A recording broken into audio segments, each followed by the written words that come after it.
Hello class 8 के प्यारे प्यारे बच्चों। तो आज हम लोग फिजिक्स यानी भौतिक का एक बहुत ही महत्वपूर्ण एंड इम्पोर्टेंट चैप्टर स्टार्ट करेंगे जिसका नाम है बल एवं दाब।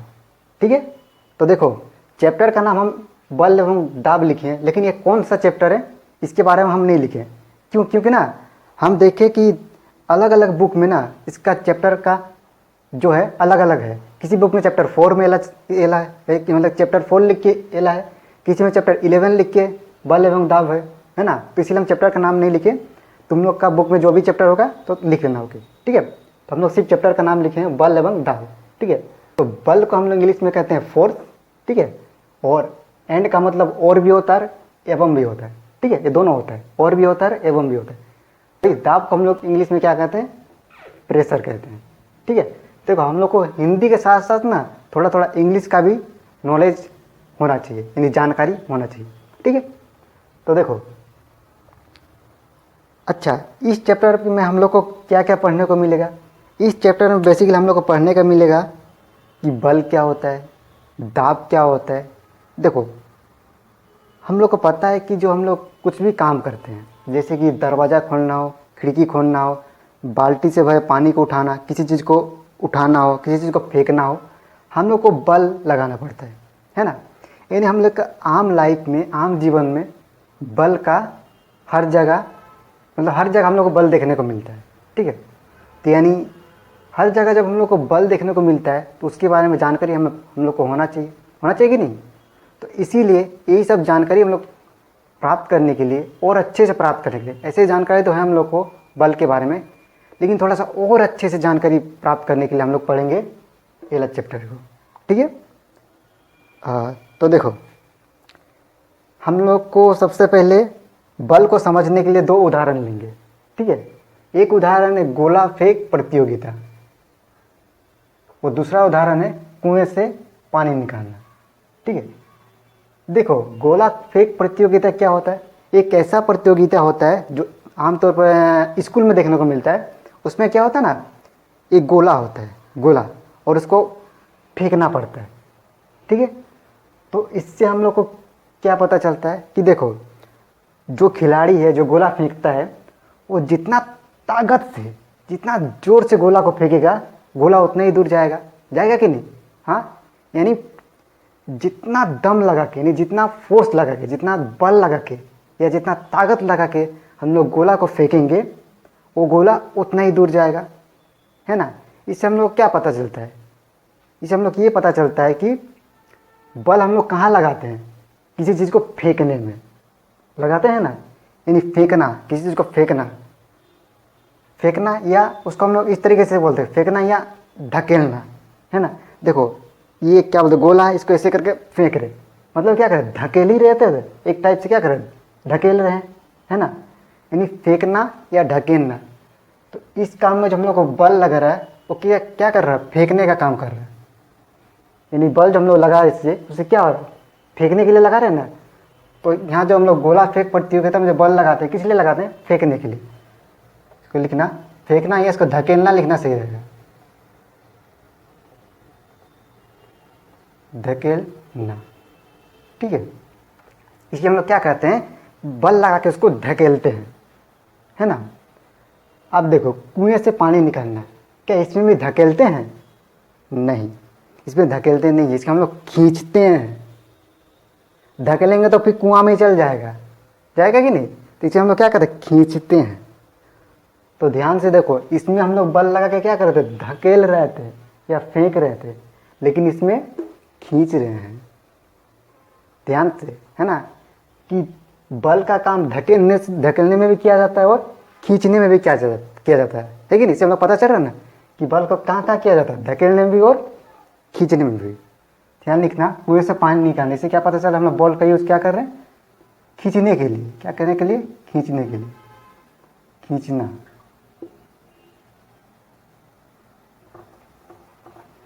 स्पेलिंग गलत लिख दिए थे, खींचना का स्पेलिंग ऐसे होता है, खींचना। ठीक है, अब देखो बल को हम लोग दो तरीके से उपयोग कर सकते हैं। कैसे? एक ढकेल के और एक खींच के। बोल सकते हैं ना ऐसे कि बल को दो तरीके से भी कर सकते हैं, एक ढकेल के और खींच के। तो देखो, जब हम लोग किसी चीज़ पर बल लगाते हैं ढकेल के, उसको क्या बोलते हैं पता है? उसको बोलते हैं अपकर्षण। क्या बोलते हैं उसको? अपकर्षण। अपकर्षण। इसको ध्यान से समझो। बहुत सारा स्टूडेंट ऐसा होता है जो इस चीज़ को समझ ही नहीं पाता है, ठीक है।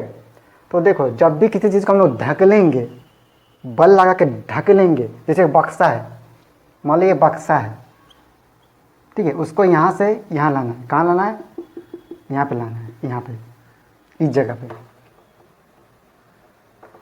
शायद नहीं दिखाई दे रहा होगा, लेकिन मान लीजिए एक बक्सा है, इसको यहाँ लाना है, यहाँ पे। तो हम लोग क्या करेंगे? इसको इधर से धकेलेंगे, इसको धकेल के यहाँ ले आएंगे। तो इस तरीके के बल को क्या बोलते हैं हम लोग? अपकर्षण बोलते हैं या धकेलना बोलते हैं। यानी धकेलना को हम लोग क्या बोलते हैं? अपकर्षण, ठीक है। यानी जिस चीज़ में धकेल के बल लगाते हैं उसको क्या बोलते हैं? अपकर्षण। इसको याद रखना कि जब धकेलते हैं तो उसको क्या बोलते हैं? अपकर्षण। धकेलना तो याद ही होगा, नहीं उसको साथ में याद रखना, अपकर्षण, ठीक है। अब देखो, जब कुएं से पानी निकालते हम लोग खींचते हैं, और खींचना को हम लोग क्या बोलते हैं पता है? उसको बोलते हैं अभिकर्षण। क्या बोलते हैं? अभिकर्षण,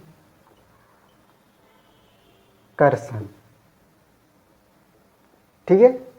यानी खींचना को बोलते हैं अभिकर्षण और ढकेलना को क्या बोलते हैं? अपकर्षण, ठीक है। अब दोनों जगह बल लग रहा है ना। फेंकने के लिए धकेलना पर उसमें बल लग रहा है, खींचने में भी बल लग रहा है। यानी हम लोग बेसिकली देखें कि बल दो टाइप का है, दो टाइप का लग रहा है, एक धकेलने के लिए और एक खींचने के लिए, है ना? लग रहा है ना? अब देखो, अब जरा सोचो कि ये बक्सा जो था, इसको हम लोग धकेल के यहाँ तक ले आए, आखिर मतलब बल से हम लोग किए क्या? बल से हम लोग किए क्या?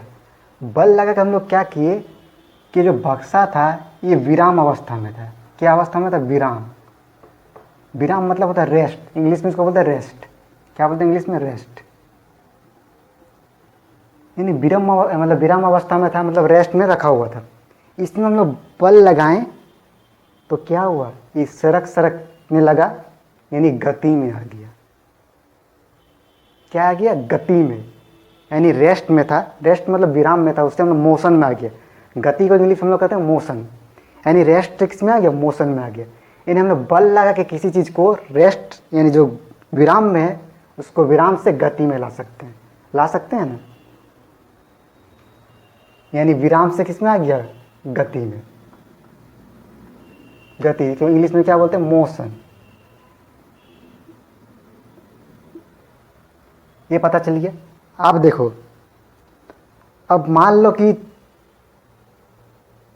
एक क्या बोलते हैं, एक फुटबॉल है, वो लुढ़क के तेरे तरफ आ रहा है, तुम्हारे तरफ आ रहा है, ठीक है। अब तुम उसको रोकना है तो क्या करेंगे? बल लगाएंगे तो रुक जाएगा? रुकेगा कि नहीं?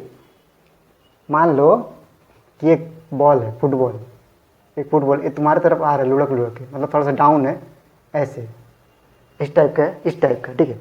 तो यहाँ से बॉल है, लुढ़क के तुम्हारी तरफ आ रहा है। इसको रोकेंगे, रोकने के लिए क्या करेंगे? यहाँ बल लगाएंगे, फोर्स लगाएंगे तो रुक जाएगा ना। यानी हम लोग को पता चला कि हम लोग बल लगा के किसी वस्तु को गति में भी ला सकते हैं और विराम में भी ला सकते हैं। ला सकते हैं कि नहीं? वहीं मान लो जैसे कि इसको, बक्सा को हम लोग इधर सरका रहे हैं, वहीं अगर हम लोग यहाँ पे इधर से कोई बल और लगा दें, मतलब कोई बच्चा या कोई आदमी आके इधर से बल लगाए, तो क्या सरकेगा? नहीं, रुक जाएगा। यानी मान लो कि बक्सा ऐसे सरक रहा है, ये बक्सा है, ये सरक रहा है, ऐसे ऐसे डाउन है, आ रहा है, तो यहाँ से हम लोग बल लगाएंगे हाथ से, तो बक्सा क्या होगा? रुक जाएगा। रुकेगा ना? यानी बल लगा के किसी वस्तु को हम लोग गति में भी ला सकते हैं और विराम में भी ला सकते हैं। ला सकते हैं ना? लेकिन ज़रा सोचो कि ये बक्सा तो छोटा है इसलिए ला दें। अगर मान लो ये बक्सा बहुत बड़ा है, तुम्हारा घर जितना बड़ा, लोहे का बक्सा, तो क्या उसको तुम गति में ला पाओगे? बताओ। ला पाओगे गति में?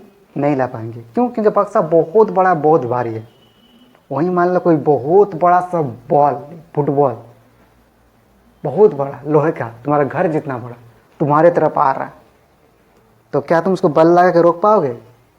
नहीं।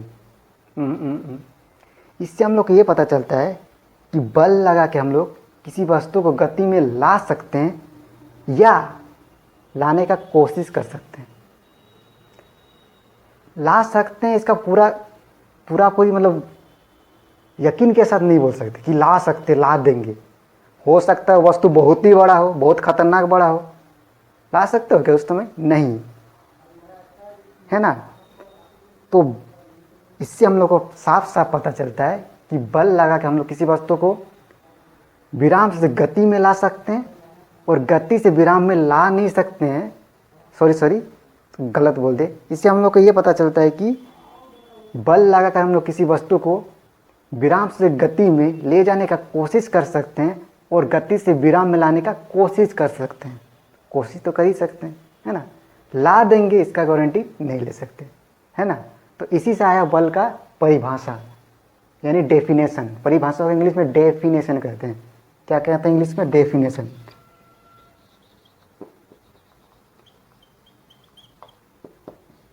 ये सब जान के रखो, आगे काम आएगा, ठीक है। परिभाषा को इंग्लिश में क्या कहते हैं? डेफिनेशन। तो उसका परिभाषा क्या होता है बल का?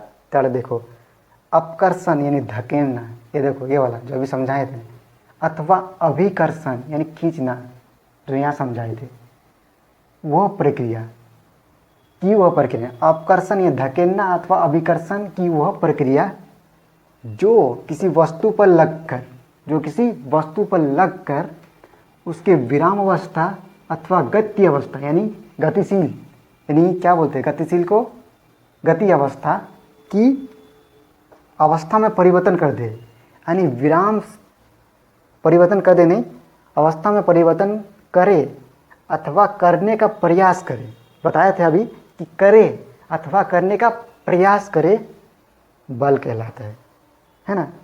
यानी धकेलना या खींचने की वह प्रक्रिया जो किसी वस्तु पर लगकर, कि वस्तु पर ही लगेगा ना, किसी वस्तु को लगकर उसके विराम अवस्था से गति अवस्था में परिवर्तन कर दे या परिवर्तन करने का प्रयास करे, उसे हम लोग क्या कहते हैं? बल कहते हैं, ठीक है। धकेलना को अपकर्षण कहते हैं और खींचना को अभिकर्षण, ठीक है। तो ये था बल का डेफिनेशन।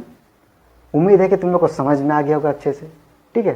तो अगर लिखना हो तो लिख लो पॉज करके, ठीक है। तो अब हम लोग देखेंगे कि बल का उपयोग कहाँ कहाँ किया जाता है। ये तो हम लोग को आमतौर पे मालूम ही रहता है कि बल का उपयोग कहाँ कहाँ किया जाता है, ठीक है। लेकिन फिर भी हम लोग इसको एक बार देखेंगे। तो देखो, दैनिक जीवन में बल का उपयोग, ठीक है। इसको क्वेश्चन की तरह भी पूछ सकता है कि दैनिक जीवन में बल का उपयोग क्या है या कहाँ कहाँ किया जाता है, ठीक है। तो बहुत इंपॉर्टेंट है, इसको अच्छे से देख लेना, ठीक है। ये क्वेश्चन में भी आ सकता है एग्जाम में, मतलब काफ़ी बार एक टाइप का क्वेश्चन आ चुका है, ठीक है। तो आ भी सकता है, ध्यान देना। तो इसका आंसर इस टाइप से लिखना। पहले लिखना ना बल का उपयोग, यहाँ तक लिखना। पहले क्या लिखना?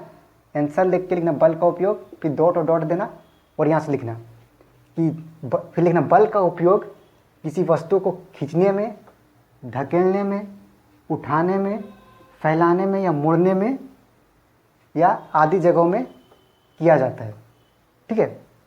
यहाँ बल का उपयोग किया जाता है लिखा हुआ है। हम लोग बल का उपयोग पहले लिख लिए, यहाँ पे बल का उपयोग नहीं लिखेंगे, ठीक है।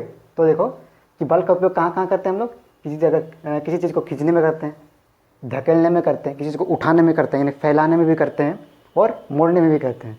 कि जैसे कागज़ अगर मोड़ना होगा तो हम लोग क्या कहते हैं? बल लगा के तो मोड़ते हैं ना, यानी मोड़ने में आदि जगहों में बल का उपयोग किया जाता है, ठीक है। तो ये छोटा सा था, इसको देख लेना। इस टाइप से क्वेश्चन आ सकता है, ओके। इसको उतार लिया होगा, मिटा देते हैं।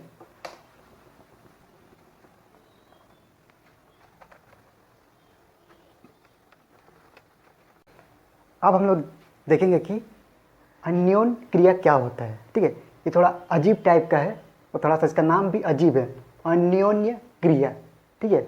इसमें बच्चा लोग को बहुत कन्फ्यूजन रहता है, तो ठीक है। तो हम लोग देखेंगे ये क्या है।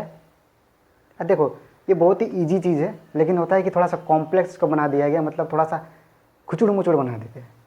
ठीक है, देखो मान लो ये एक बक्सा है, क्या ये एक बक्सा है और ये एक बच्चा है। अब बताओ, ये बच्चा जो है बक्सा से इतना दूर खड़ा है ना। अब ये बच्चा बक्सा को धकेल सकता है? देखो दूर खड़ा है, बक्सा को छुआ हुआ नहीं है, यहीं से क्या बच्चा यहीं से खड़े खड़े बक्सा को धकेल सकता है? इसे बहुत दूर है, हाथ भी नहीं पहुंचा है ना, हाथ भी मत नहीं पहुंचा, बहुत दूर। हम यहाँ पे वो बहुत दूर में बक्सा है, क्या यहाँ से हम खड़े खड़े बक्सा को धकेल सकते हैं?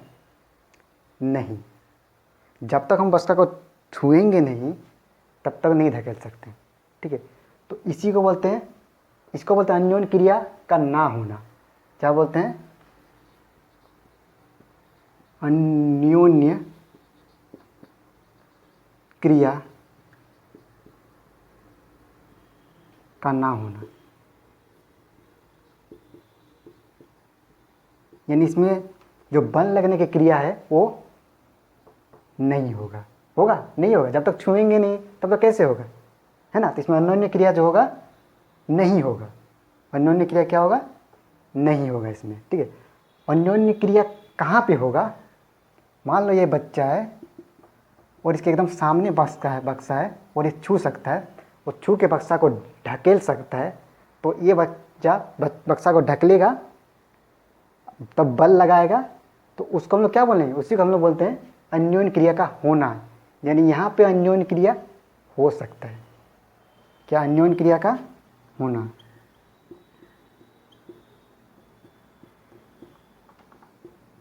क्रिया का होना, यानी जहाँ पे अन्योन्य क्रिया होगा, जहाँ पे अन्योन्य क्रिया होगा वहीं पे बल लगेगा। यहाँ पे ये बच्चा बक्सा पर बल लगा सकता है? नहीं लगा सकता। जब बच्चा बक्सा से बहुत दूर खड़ा है, उसका हाथ भी नहीं पहुँच सकता, तो बल कैसे लगाएगा? यानी उस समय कोई क्रिया नहीं होगा। यानी कोई क्रिया को क्या बोलते हैं? अन्योन्य क्रिया का ना होना, यानी कोई भी क्रिया उस टाइम नहीं होगा। और जब कोई भी क्रिया ही नहीं होगा, यानी कोई भी काम ही नहीं होगा, क्रिया का मतलब काम मान लो, यानी कोई भी काम ही नहीं होगा, तो क्या बल लगेगा? नहीं लगेगा, है कि नहीं। तो बल कहाँ लगेगा? जहाँ पर अन्योन्य क्रिया होगा, जहाँ पे बच्चा बक्सा को ढकेल पाएगा, छू पाएगा, पास रहेगा। ठीक है, तो इसी को क्या बोलते हैं? अन्योन्य क्रिया का होना। और अन्योन्य क्रिया का होना मतलब बल का लगना। यही समझाया गया उस पैराग्राफ में सिंपल में, कि जहाँ अन्योन्य क्रिया होगा, यानी जहाँ बच्चा बक्सा को ढकेल पाएगा, छू पाएगा, उसको बोलेंगे अन्योन्य क्रिया। और जहाँ अन्योन्य क्रिया होगा वहीं पे बल लगेगा। ठीक है, और यहाँ पे बल नहीं लगेगा कि अन्योन्य क्रिया होगा ही नहीं, इतना दूर खड़ा है भैया, कैसे होगा। ठीक है, तो यही था अन्योन्य क्रिया। लिखना तो लिख लो, इसको थोड़ा अच्छे से समझना, नहीं तो फिर समझते रह जाओगे क्या है क्या है।